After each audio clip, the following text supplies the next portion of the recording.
UFC 304 goes down this Saturday night in Manchester, England, headlined by the UFC's welterweight title fight. Belal Muhammad taking on the champion Leon Edwards. We also have the interim heavyweight title on the line between Tom Aspinall and Curtis Blaydes. This is a 14-fight card, so we have a ton of fights to get to this week, and hopefully we can have another good week, considering last week we went 9-2 on our picks and our bets made a half of unit profit. We ended the losing streak, and we're going to keep it going this week, man. A lot of wide favorites, a lot of pretty good fights in my opinion, but some of these fights aren't the best, and some of these are definite passes for sure. So without any further ado, let's get right into the fights. And before we get into the very first fight of the night, guys, do me a favor and hit that like button, hit that subscribe button, and leave me a comment. Let me know who you have on this card. Who are your locks? What fight are you looking forward to most? And just let me know what you think about this card in general. So in the very first fight of the night, we have a women's strawweight fight between Shauna, Bannon, and Elise Ardelean. Bannon comes in as the favorite with a 5-1 record, currently a -205 favorite, while Elise Ardelean comes in making her UFC debut with a 9-5 record, currently +180. Now, right off the bat, guys, I have a hot take. I am picking the underdog in this fight. Yes, you heard that right. I'm picking Elise Ardelean to win this fight. And, man, I'm pretty low on both these fighters, man, but I'm extra low on Shauna Bannon, man. So let's start with Alice. So when she got booked, right, this fight got made, short notice replacement fight. She's filling out the card because Shauna Bannon's original opponent pulled out. And so right away, I'm like, who is this person? How is she 9-5 in the UFC? And you go and look at her record, guys. Everyone is going to be talking about it this week. Look at who is she beating. Like, so her last fight, her last win was against this girl who was 0-3 as a fighter, won via first round rear naked choke. She beat a 2-0 fighter, stopped her as well, an 0-1 fighter, a 3-4 fighter, a 3-0 fighter, lost to Weili Zhang, which is crazy. Lost to a 1-3-1 fighter, 4-4. You get the point. Like, she's fighting incredibly low level of competition, right? And so I feel like a lot of people are going to be holding that against her, because if you actually watch the tape, right, I mean, yes, don't get me wrong, she's beating up very bad low-level fighters, but she's actually looking decent, man. She has a quick 1-2. She loves to throw her 1-2. She has decent takedowns when she gets the body lock, and she has pretty good ground control, man. She has pretty good ground and pound, and it looks pretty smart on the mat, man. I understand the level of competition isn't the best, but she's not bad. Like, I actually expected to see her, like, look horrible. I was like, all right, who is this person? How is she signed to the UFC? She has 500,000 Instagram followers. She's super famous on TikTok and on OnlyFans. So I'm thinking this is a complete gimmick signing, right? And then I go into the tape, and like I said, yeah, I understand the level of competition isn't the best, but she's not bad. Like, she's not a horrible fighter. But that brings me to Shannon Bannon, man. And so for as much as everyone's going to crap on Elise's level of competition, man, look at who Bannon was beating before she got to the UFC. She was in Invicta, which is a all-girls promotion here.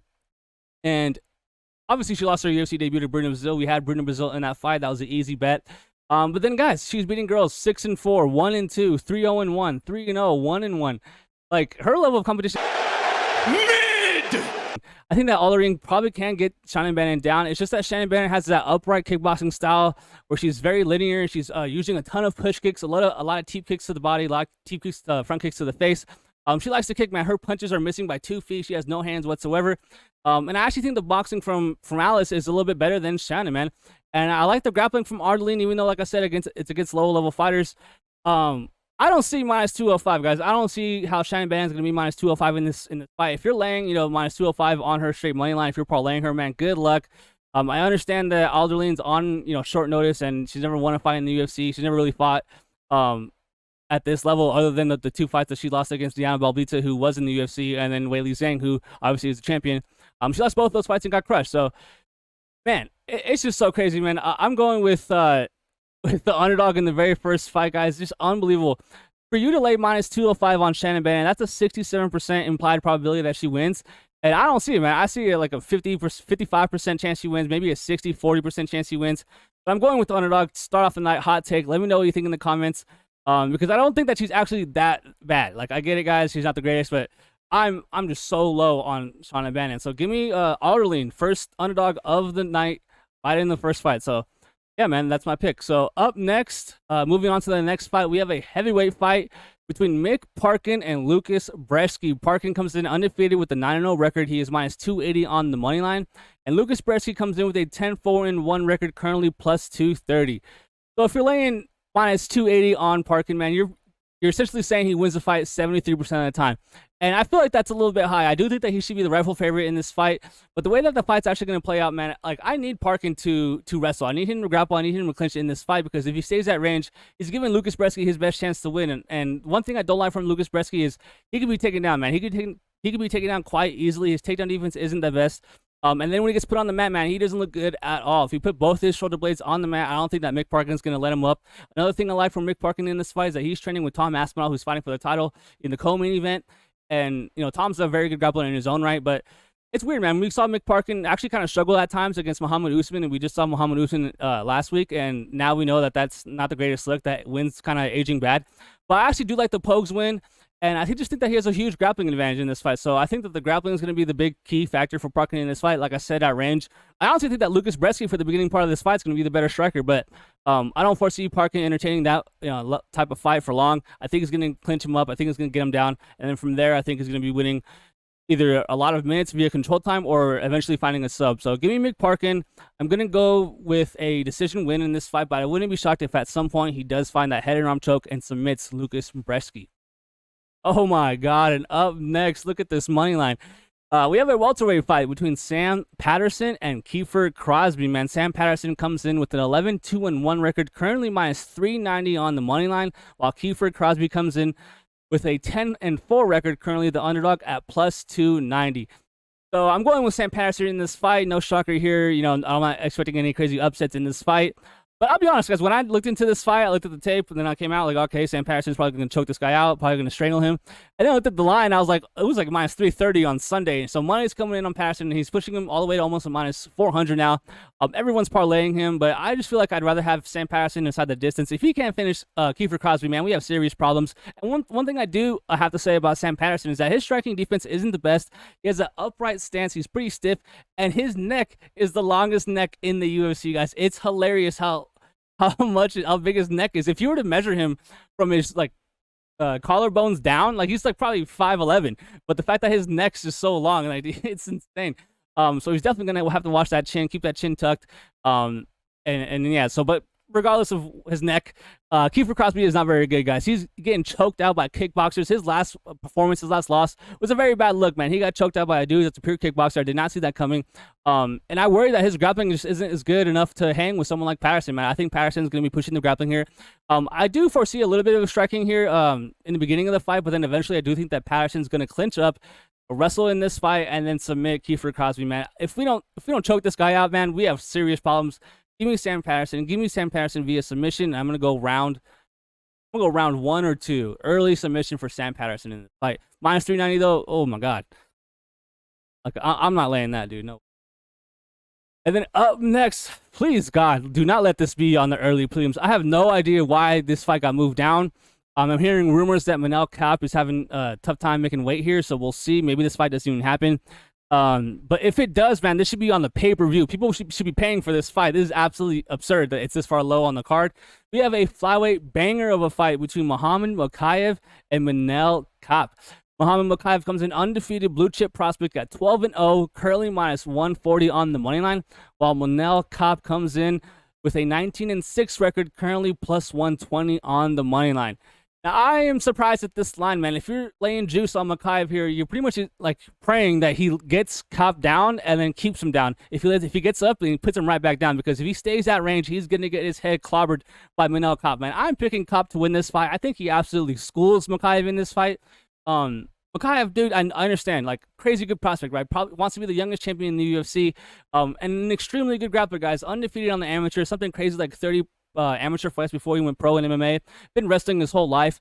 I was talking to Frank Hickman, and he was talking about how good Mokaev's wrestling is, and I believe him. So, you know, I've heard about this kid for a long time. They call him Money Mo, and he's just utilizing his grappling. But, like, let's be honest, guys. He was down 2 rounds to Tim Elliott, right? He almost got choked a few times in the UFC. Now he was getting hurt by Malcolm Gordon.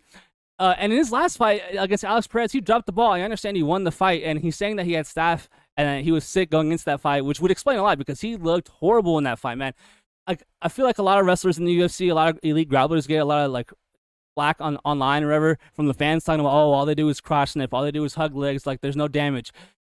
Usually it's unjustified, but for Mokaev, man, it's hard for him to beat these allegations, man. He's got to start doing stuff when he gets the takedowns here because, man, like he's stalling. There's straight up times where he's stalling the fights, not doing anything, not advancing. Like the ref has to come in and say work when he's the one on top, man. It's crazy. So I understand, great wrestler, elite wrestler, but Manel Kape's a good enough athlete, in my opinion, to scramble, to get up, or to reverse Mokaev in these grappling exchanges. And on the feet, it's not even close. So I gotta say, one thing I don't like from Kape that he really has to limit in this fight is his wildness and his over-the-top striking. So he likes to throw a ton of kicks. He will slam the calf kick. He'll slam body kicks, good teep kicks to the body, good front kicks to the face. But that's the thing.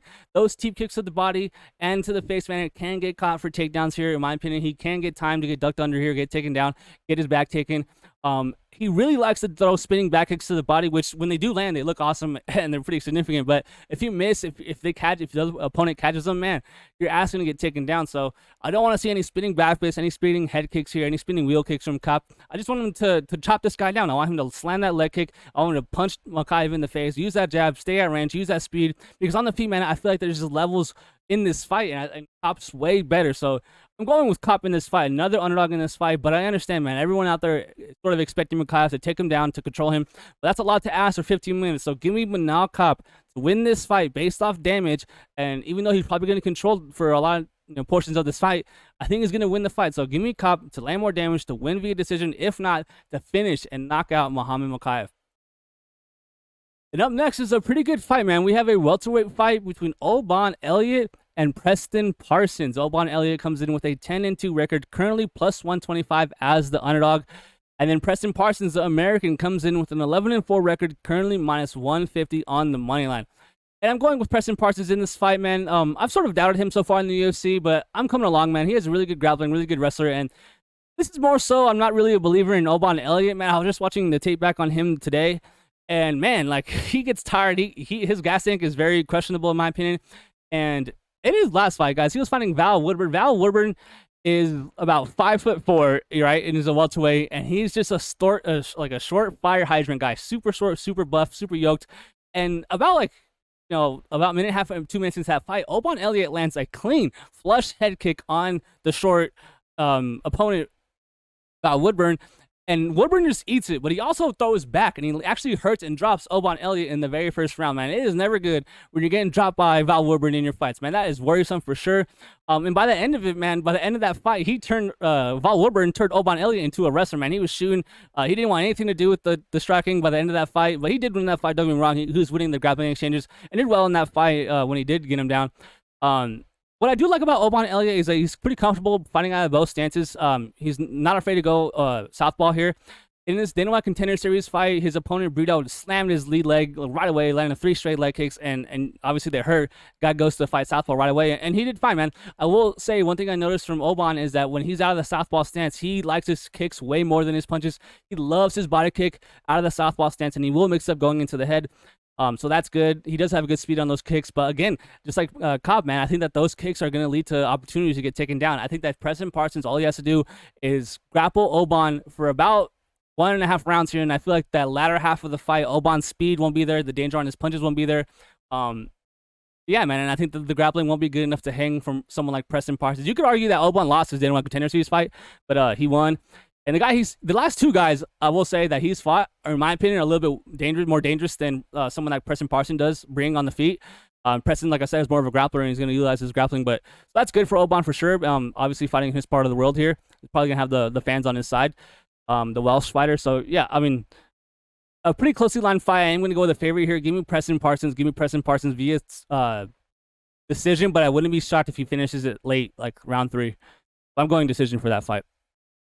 And up next, we have a light heavyweight fight going on between Modestas Bukauskas and Marcin Prachinio. Bukauskas comes in with a 15-6 record, currently minus 160 on the money line, while Marcin Prachinio comes in with a 17-7 record, currently plus 135 on the money line. Now, this was the first fight that I looked into this week, and the lineup has gotten kind of shuffled, on the card so far. But I looked into this fight early, and I saw Modestas Bukauskas at minus 150. And at the time, I was like, I do lean Modestas to win the fight. I don't know if I wanted to pay minus 150 juice for him to win that fight. And then I saw that the over was 2.5 juice to the over. And I thought to myself, so my best bet for this fight would be the under 2.5. Because I know neither guy has shown to have one touch crazy, knockout power, but they have shown vulnerabilities on the feet. Neither guy has very good striking defense. They've both been knocked out, finished in the UFC, hurt bad, multiple times in the UFC, but it's weird because neither of them has that one-touch power. But so if you're betting the over at juice here at 2.5 rounds, man, I feel like that's a sweat, man. I feel like it's a light heavyweight fight that's probably going to stay on the feet for most of the fight. I don't foresee any grappling getting pushed in this fight. If anything, I think it's going to be Modestas to push the grappling in this fight, but that's not his game. I think that he's actually going to give Marcin the type of fight that Marcin wants, which is a 15-minute striking affair at range, which is where he's best at. So it all depends on who's going to be landing the cleaner shots, who's going to be throwing more. And honestly, Marcin Prachinio, the underdog, probably does have more volume upside in this fight. But I do like the striking from Modestas a little bit better. He does have cleaner striking, in my opinion. And he's a younger guy. He's a 6-year younger age gap in this fight, going to Modestas, in his way here. Hard to feel strong either way on this fight, guys. I'm going to go with Modestas Bukauskas. I'm going to go with him, I guess, knockout early because I think that the under's, probably going to hit. So give me Modestas to win this fight. I'm going to go second round knockout, but if he doesn't get a knockout, I wouldn't be shocked for him to win a decision. Give me Modestas Bukauskas to win that fight. Pretty low on both those guys. I don't foresee myself betting on that fight. And up next is a banger fight, guys. We have a bantamweight fight between Jake Hadley and Caolan Loughgran. Hadley comes in with a 10-3 record, currently plus 175 on the money line, while Caolan Loughgran comes in as a 9-1 favorite with a minus 210 money line. So in this fight, I'm going with Caolan Loughgran in this fight, but it's going to be a good scrap, guys. Honestly, Jake Hadley is probably the better fighter, right? But the thing with this fight is that he's on short notice, and I know that says right here he's 5'7", while Caolan Loughgran on the screen says he's only 5'6". I have a feeling that Caolan Loughgran is going to be way bigger than Jake Hadley. Jake Hadley's, I guess, tall and skinny if you want to put it to bantamweight terms, but he just doesn't have the frame that Caolan Loughgran has. Caolan Loughgran's a short, stocky, built dude, a lot of muscle on the guy, and as far as the fight playing out, skill set for skill set, man, I think Caolan has a power advantage. I think he has a sneaky good uppercut that he catches opponents with when they duck their head recklessly, throwing strikes, crashing the pocket. While Jake Hadley has the volume, the technique, and the better speed with his hands, man. I like the boxing from Jake Hadley. And then with the grappling, man, I think that Caolan Loughgran has a wrestling advantage. I think that his ability to take the fight down when he wants to get it down is greater than Jake Hadley's. But that's kind of funny because Jake Hadley, on the other side, has very good active and very good jiu-jitsu, man. Off his back, he's good, man. He's quick with the submissions. He's quick with his sweep, and he's very active. He is a little too comfortable, for my opinion. He seems to be really confident in his jiu-jitsu when he does get taken down. But to me, man, you just lose minutes. Like, that's how you end up losing rounds. So, and he's also on short notice here. So I'm going with Caolan Loughgran in this fight. I just think that he has a slight power edge on the feet. If Hadley is the one pushing forward, pushing the pace on Loughgran, man, this could look very bad. We've seen Loughgran get hurt and almost finished on the Dana White Contender Series, man. His striking defense isn't the best. But I do think that he's pretty good everywhere, man. I do like him as a fighter. He's a pretty well-rounded fighter. And he got a tough draw so far in the UFC, man. He's fighting guys like Taylor Lapilus. Now he's fighting guys like Jake Hadley, man. Previous opponents are way more physical, way more dangerous than Jake Hadley, in my opinion.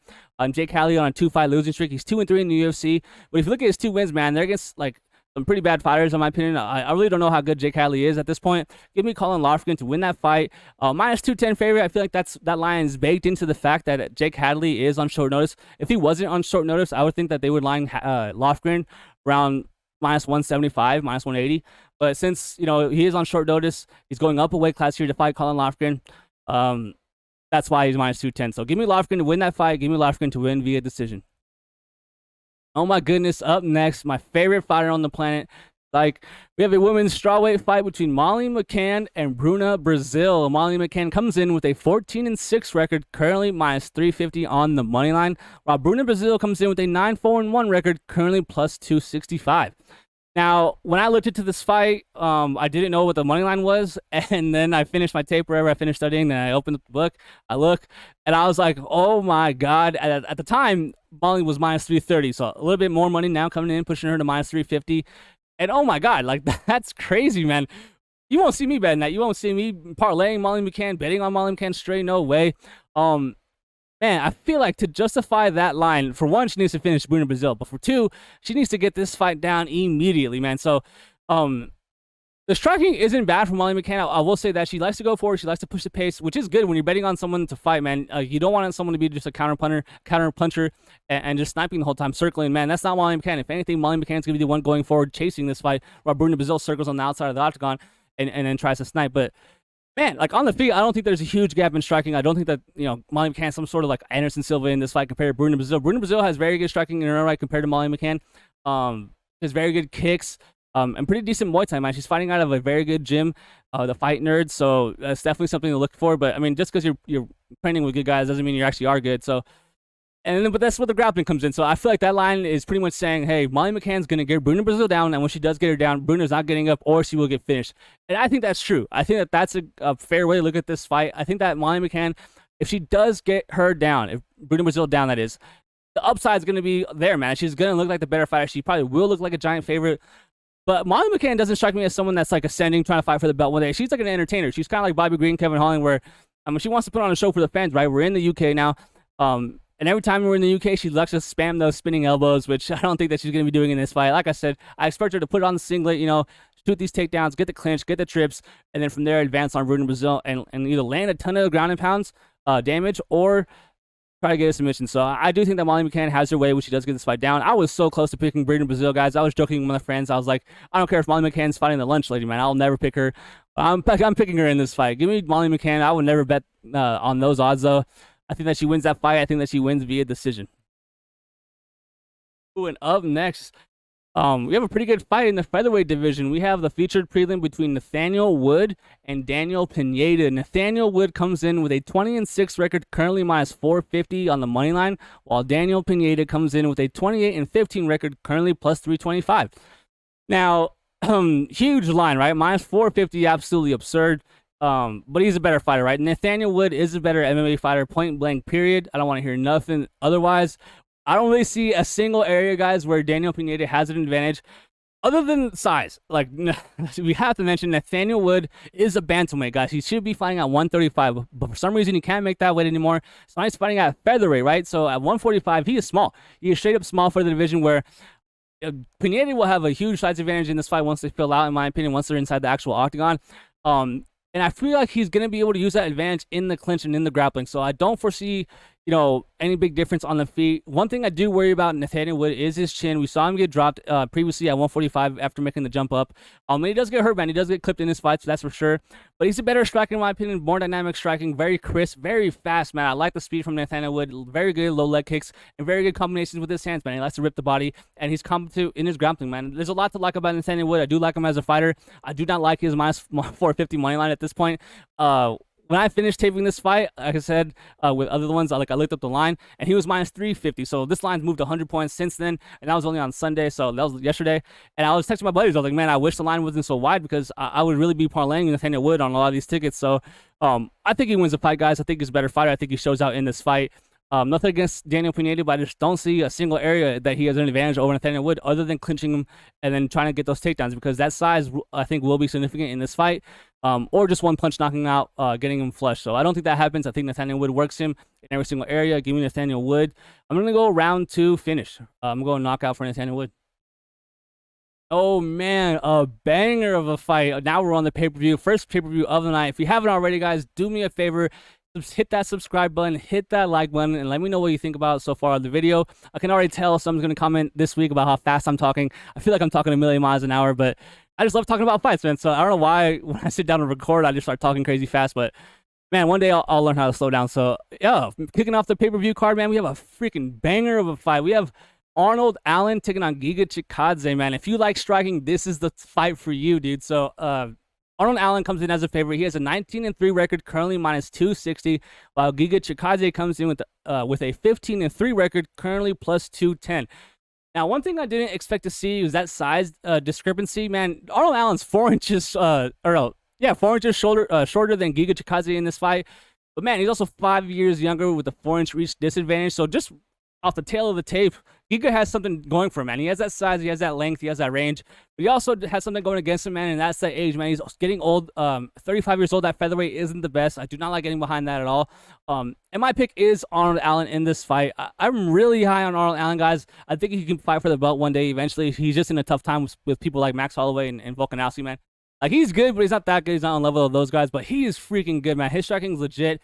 And his offensive and defensive grappling is also good, man. People just think that he's a striker, but I don't think so. I think that in this fight, he could be the one securing rounds with takedowns in this fight if it's a close round. And you could argue he won his last fight against a very good grappler in Movsar Evloev. Evloev now going to be fighting Aljamain Sterling, and the winner of that's probably fighting for a belt soon. So Allen's good, dude. I really like the striking from him. Giga Chikadze is coming off a win where he really needed a win. Took a very long layoff after getting torched by Calvin Kattar. Everyone remembers that. Took a lot of damage in that fight. But he also showed his durability, man. For as much damage as he took in that fight, like, for one, the ref didn't call it, but for two, like, he ate it, man. Kudos to him, man. The guy's a warrior, absolute stud. He won't quit on you for sure. I will never question Giga Chikadze's heart. And he has those kicks, man. The famous Giga kick, man. He puts you in the liver. That liver shot puts people down instantly, man. They just get unplugged and they fold over. So Arnold Allen's definitely going to have to be worried about those kicks for sure. I mean, he's not dumb. But this should play out on the feet, guys. This should be a 15-minute striking fight between two elite strikers in the UFC featherweight division.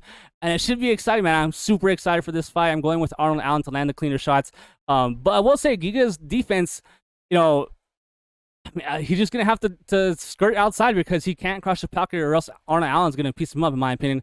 And if anything, I think that Arnold Allen could get to the hips from Giga and take him down and be the one accumulating top control and control time in this fight. So give me Arnold Allen to win this fight. Super excited for that fight. And I think he wins via decision.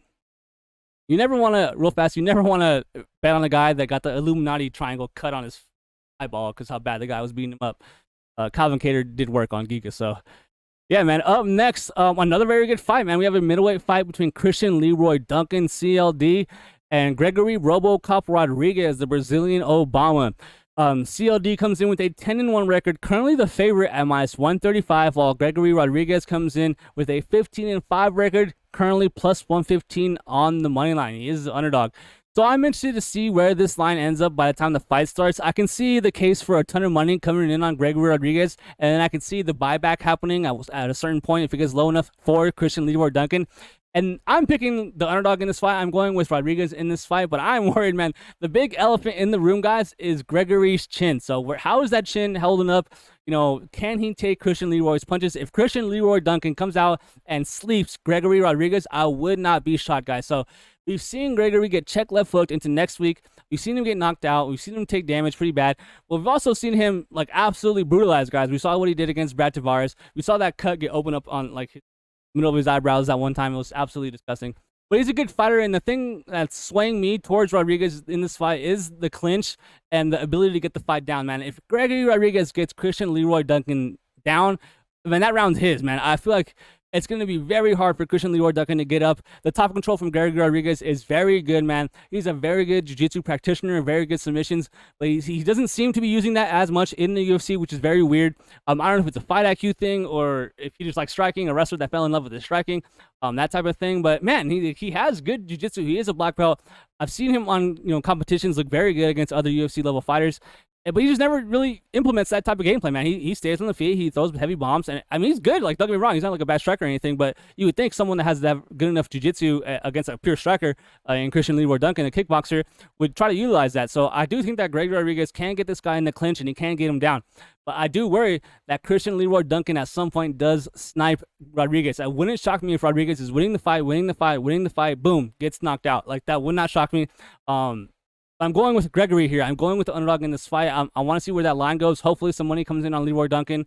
I might end up betting on him. So for right now, no money on this fight. Give me Rodriguez to win that fight. Give me him to win via ground and pound finish in round 2. Now, this is where the fight card really kicks off. We have 3 fights left. And this is everyone's boy right here. We have a lightweight fight between King Green, Bobby Green, and Paddy the Baddy Pimblett.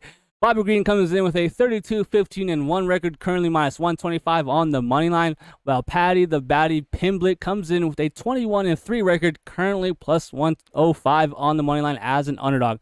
Now, with this fight, it's hard, man. So, first of all, the line's moving like crazy. Earlier in the week, King Green was around -180. Now he's all the way down to -125, so a ton of money pouring in on Paddy Pimblett. And, yeah, man, if you're betting on Paddy Pimblett, you're pretty much hoping that he's able to get Bobby Green down and from there choke him. Because I will say Paddy Pimblett's striking is not good. Anyone that wants to disagree in the comments we can we can talk about it, man. His chin is sky high. It's actually insane to me that he has 21 professional MMA wins with the striking defense that he does have, man. It's unbelievable how he throws his punch. He's like Juliana Pena. Like, his chin's up, shoulder square, going forward. Like, oh my God. Like, I just can't believe that he's winning fights at this level with the striking defense that he has. But Bobby Green likes to roll with punches, you know, and he does get quite hit quite often if you can pressure him, man. We saw what Jerry Gordon did before the headbutt, and we obviously saw what Jalen Turner did, but Jalen Turner is just like a mile world difference than ahead of Paddy Pimblett on the feet. And this comes down to the grappling. Can Bobby Green keep Paddy Pimblett off him? Can he not get taken down? Can he not get choked? And I think he can, man. I'm going with Bobby Green to win this fight. I think that he actually hurts Paddy Pimblett at some point in this fight. I'm going to go with Bobby Green to win via decision, which is kind of crazy to pick him to win via decision in Manchester, England against someone like Paddy Pimblett, who we've seen get favorable judges scorecards in the UFC so far, and that was in Las Vegas, so imagine what's going to happen in England. So who knows? For all we know, you know, one of these scorecards might already be written 29-28 for Paddy the Baddy. So Bobby Green really needs to steal these rounds. He really needs to emphasize him winning these rounds. But I think that Paddy the Baddy takes damage bad. I think he slows down in his fights. I think his cardio was the best, and I think that he's submission or bust in this fight. If he wins the decision, it will be because he had control time. He had that body lock triangle, and he pinned Bobby Green down without submitting him.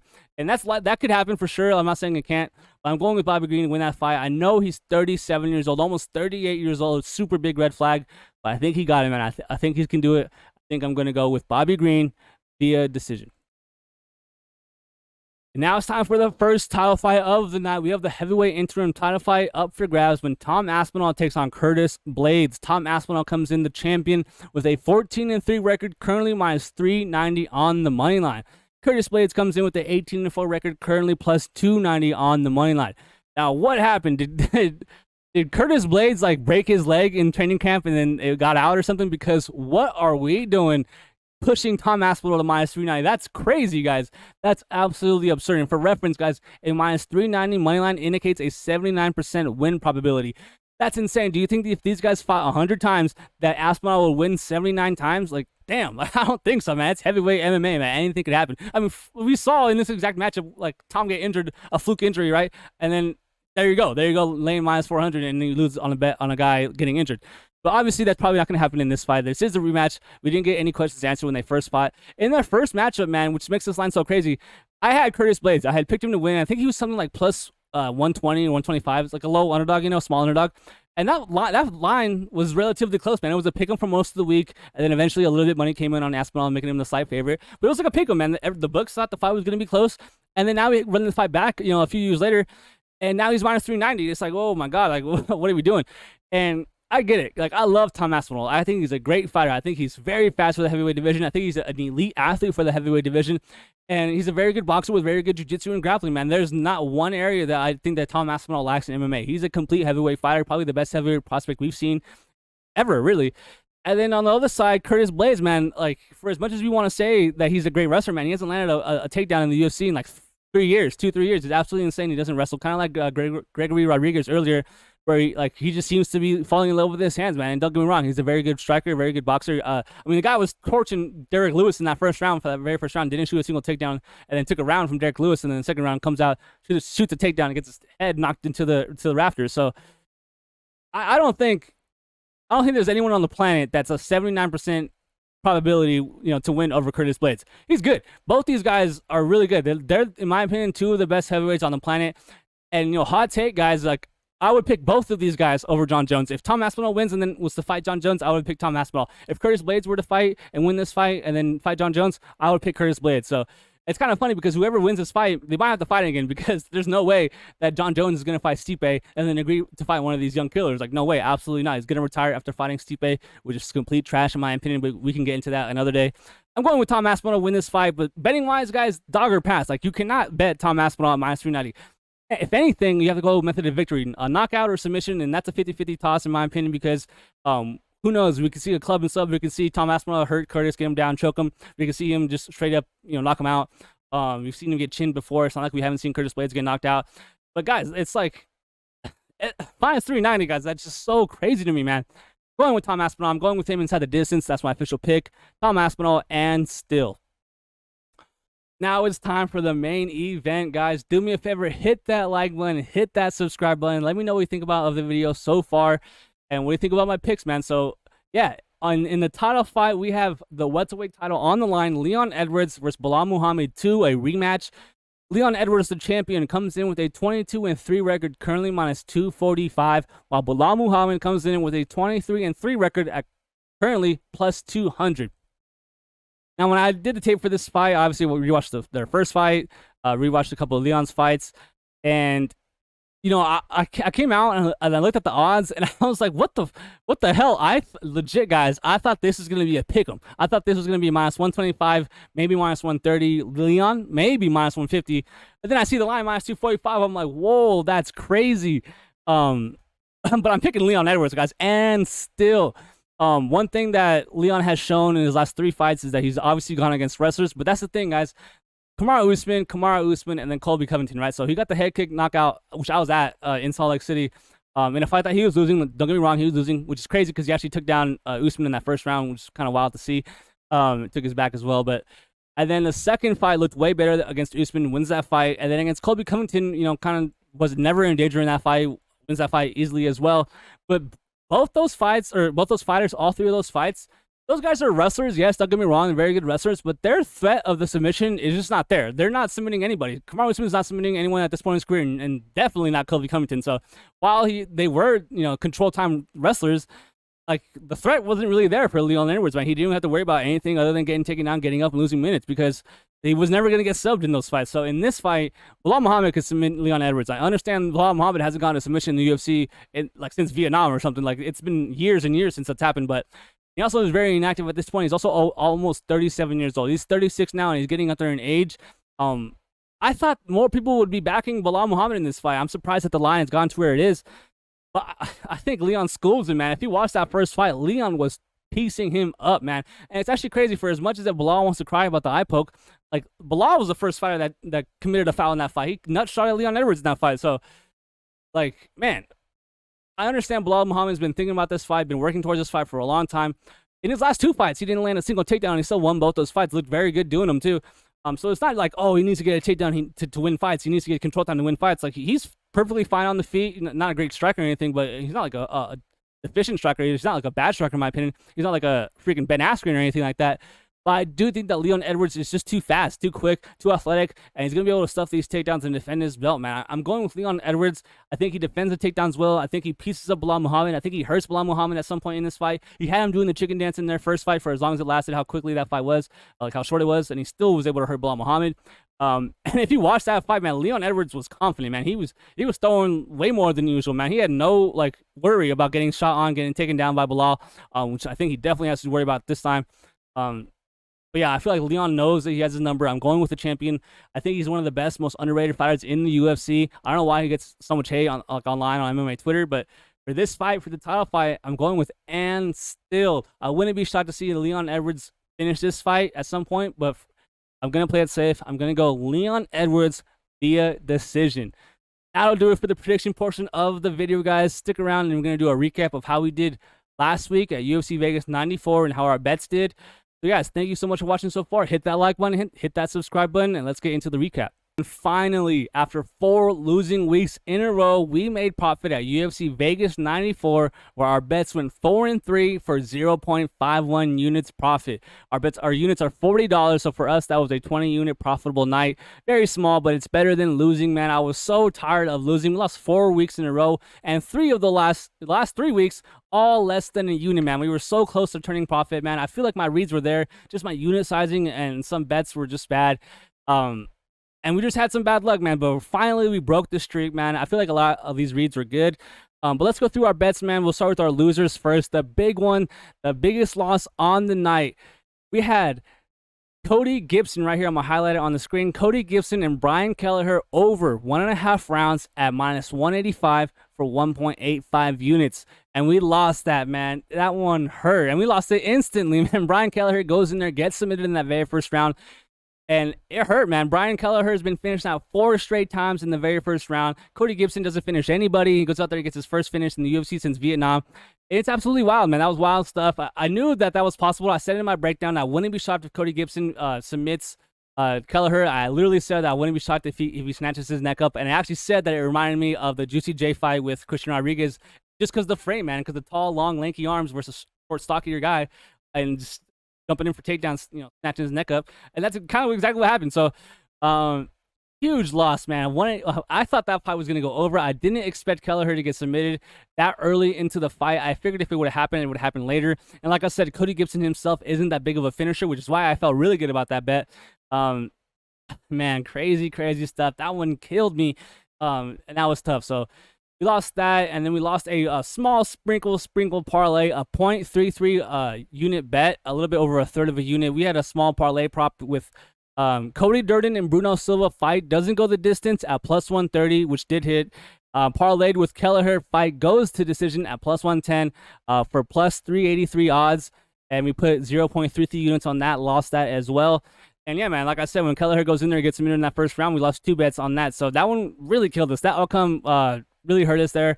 And then our next losing bet was money line on Amanda Lemos against Verna Jandiroba. We had 1 unit on her at plus 110. And to me, like, I knew the fight was going to finish. We'll talk about it here in a second if fight doesn't go.